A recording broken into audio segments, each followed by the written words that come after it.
एक तपस्वी साधु के आश्रम में उनके कई सारे शिष्य रहा करते थे। सभी अपनी शिक्षा लेते हैं, अपना कार्य समय समय पर किया करते थे। उन सभी शिष्यों में एक ऐसा भी शिष्य था जो नया नया आश्रम में शामिल हुआ था। वो स्वयं को हर तरह से सुयोग्य करना चाहता था।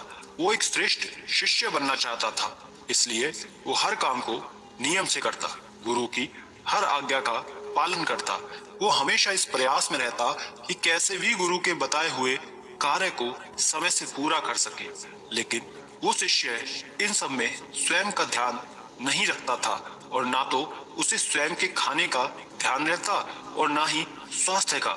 वो स्वयं के काम में इतना व्यस्त हो जाता कि किसी अन्य कार्यों का ध्यान ही नहीं देता। ये देख गुरु उसे हमेशा समझाते हैं कि उसे स्वयं का भी ध्यान रखना चाहिए। वो उनकी इस बात पर शुरुआत में ध्यान भी देता है, लेकिन कुछ दिन बाद पुनः वही आचरण अपना लेता है। एक बार स्वयं के स्वास्थ्य पर लापरवाही के कारण उसकी तबीयत खराब हो जाती है। उसका उपचार किया जाता है। कुछ दिन बाद जब शिष्य ठीक हो जाता है तो वो अपना सुबह का उपदेश ले रहा होता है।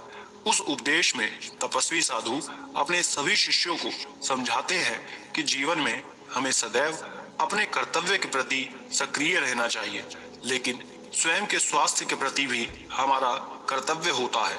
हमें हमेशा स्वयं के स्वास्थ्य का भी ध्यान रखना चाहिए।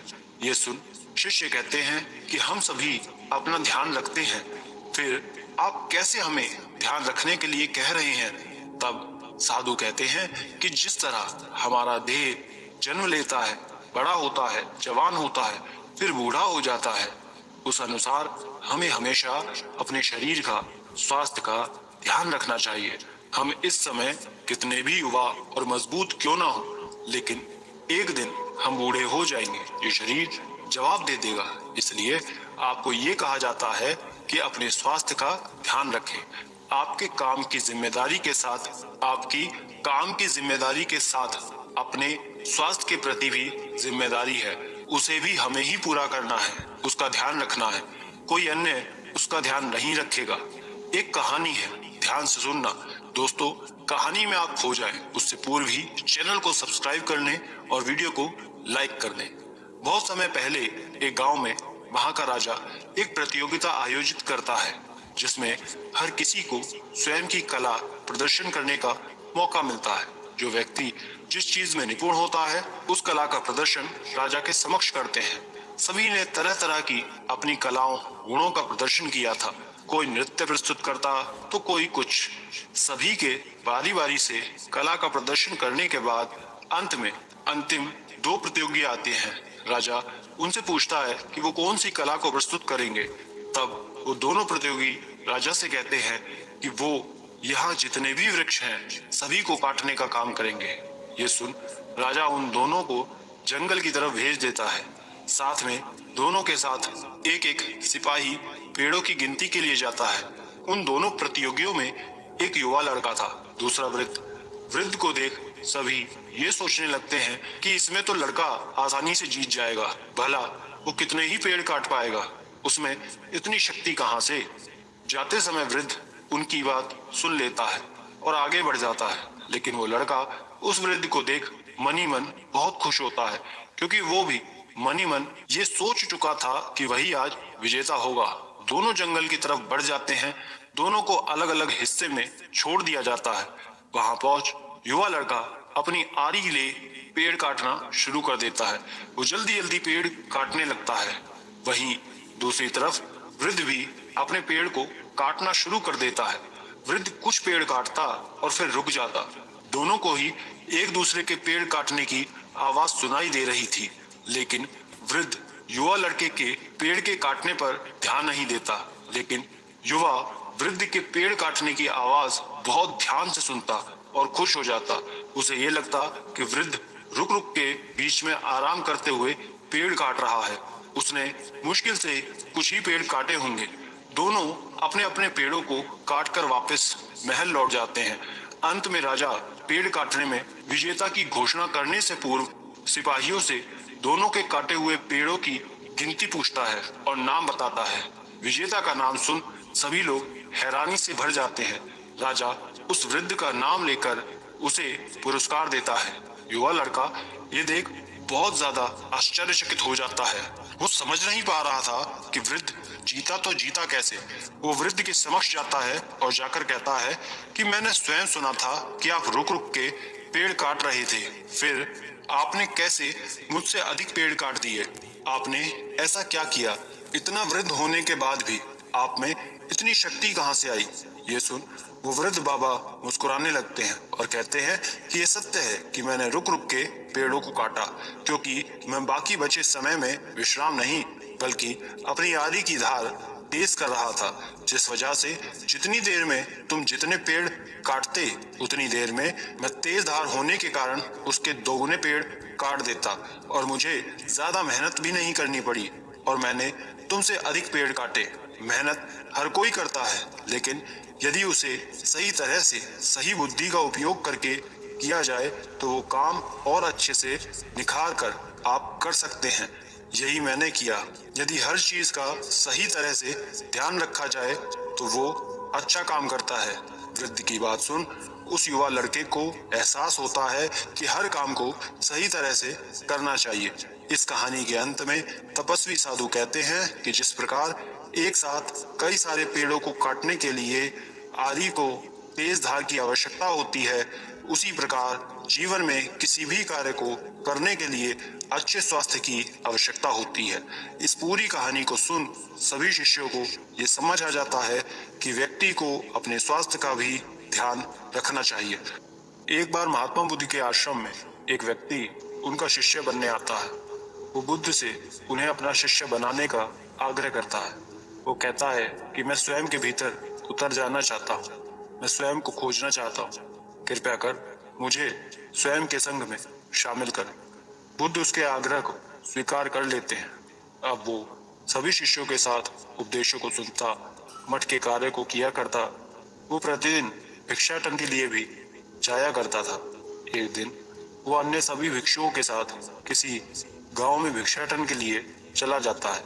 वहां पहुंच वो एक घर पर जाकर जब भिक्षा मांगता है तभी भीतर से एक स्त्री निकल कर आती है। वो एक युवा स्त्री थी जो देखने में बहुत ही सुंदर थी।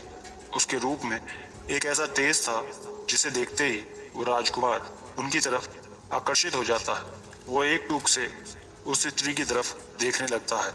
वो स्त्री बाहर आकर उसे भिक्षा दे देती है। शिष्य भिक्षा लेकर लौट जाता है। वो पूरे मार्ग उस स्त्री के बारे में सोचता रहता है। उसके मन में पूरी तरह वो स्त्री चल रही थी। आश्रम में भी वही सब उसके मन में चल रहा था। अब वो पुनः उस गांव में जाने के लिए व्याकुल हो जाता है। अगले दिन वो शिष्य फिर उस गांव में भिक्षाटन के लिए चला जाता है और उस स्त्री से भिक्षा लेते समय उसकी तरफ देखता है। शिष्य प्रतिदिन उसी गांव में भिक्षाटन के लिए जाने लगा था। वो पूरी तरह उस पर मोहित हो गया था। उसे देख उस शिष्य के भीतर अब तरह तरह की भावना भी उठने लगी थी।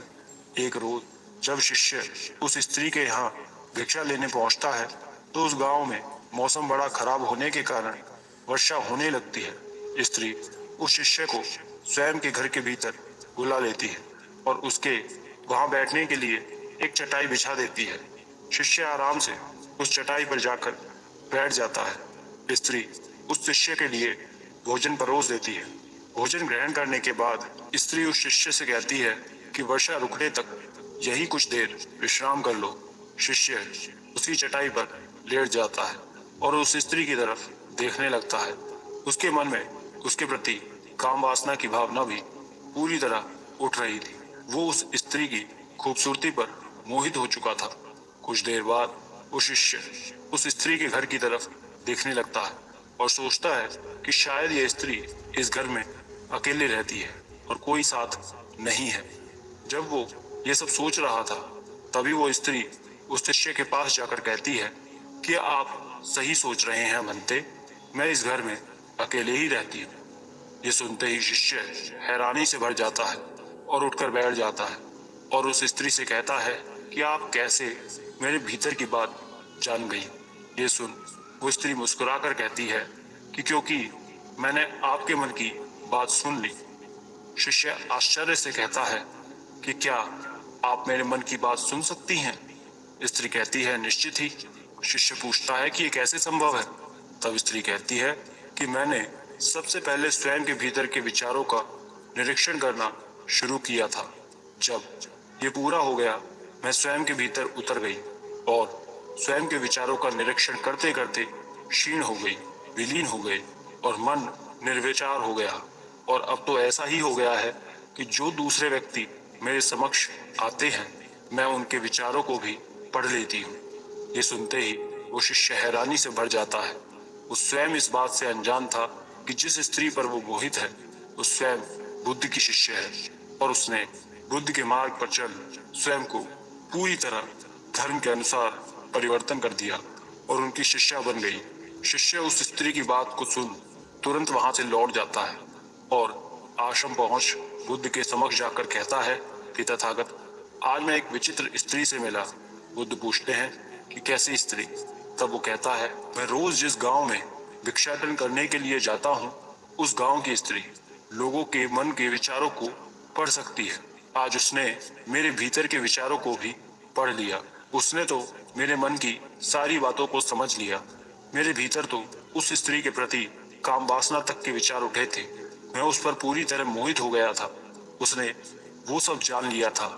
वो मेरे हर विचार से अवगत है। अब मैं पुनः उस तरफ कभी नहीं जाऊंगा। मैं स्वयं के विचारों के कारण अब उस स्त्री से नजर तक नहीं मिला पाऊंगा। अब जब तक मैं पूरी तरह दीक्षा नहीं ले लेता, मेरे भीतर के विचार खत्म नहीं होते, तब तक मैं अब यहीं बैठकर ध्यान करूंगा। ये सुन बुद्ध उस शिष्य को समझाते हैं कि केवल ध्यान करने से ये नहीं होगा। तुम्हें स्वयं को भीतर से जगाना होगा। स्वयं को पूरी तरह से होश में लेकर आओ। सारी भावनाएं स्वयं क्षीण हो जाएंगी। ये सुन शिष्य कहता है कि आप कहना क्या चाहते हैं? तब बुद्ध उसे कहते हैं कि तुम कल से पुनः उस स्थान पर जाओ और स्वयं के विचारों को उठने दो। उन्हें ना तो खत्म करना और ना ही उनसे भागना। जो विचार उत्पन्न हो उसे उत्पन्न होने दो। बस तुम्हें उसे स्वीकार कर लेना है। ये सुन शिष्य अब प्रतिदिन उस गांव में भिक्षाटन के लिए जाता है। अब वो रोज उस स्त्री से मिलता, भिक्षा लेता और आश्रम लौट आता है। प्रतिदिन वो यही करता। धीरे धीरे उसने हर वासना, हर विचार को उत्पन्न होने दिया। उसने स्वयं को पूरी तरह होश में किया। जब वो जीवन में जागृत हुआ, ध्यान में उतरा, स्वयं के भीतर की शांति को समझ गया और तब उसने पाया कि उसके विचार विलीन हो गए हैं, कामनाएं क्षीण हो गई हैं। अब उसके भीतर किसी तरह की ना तो कोई वासना थी और ना ही कोई विचार। अब उसका मन बिल्कुल शांत और निर्मल दर्पण की तरह हो गया था और तब वो बुद्ध के कहे शब्दों को समझ गया था। अब वो पुनः बुद्ध के समक्ष जाता है। तब बुद्ध उससे पूछते हैं कि तुमने क्या अनुभव किया? तब वो बुद्ध के पास नतमस्तक होकर कहता है कि मैं अब आपके कहे शब्दों को समझ गया। स्वयं को जागृत कर जब मैं स्वयं के भीतर उतरा, स्वयं को ढूंढा, तब मुझे एहसास हुआ कि स्वयं के भीतर हमारे कितनी शांति है। सारी वासनाएं कहीं खत्म हो गई। अब मैं भीतर से मुक्त हो गया हूँ। तब बुद्ध उस शिष्य से कहते हैं कि बस मैं यही तुमको समझाना चाहता हूँ कि अब स्वयं के जीवन को इसी शांति के साथ जियो और इसी तरह आगे बढ़ो। जो तुम्हारे सामने है उसे स्वीकार कर लो, स्वयं को जागृत करो। जब पूर्ण जागरण कर लोगे, तुम्हारे भीतर के सारे विचार, वासनाएं क्षीण होती चली जाएंगी। जिस दिन जागरण पूर्ण होगा, उस दिन तुम्हारे जीवन में कोई अंधकार नहीं रह जाएगा, केवल प्रकाश दिखेगा। बुद्ध के उपदेशों को सुन शिष्य उनके चरणों में नतमस्तक होकर उनका भिक्षु बन गया। आशा करते हैं आप भी ये बात समझ गए होंगे। धन्यवाद।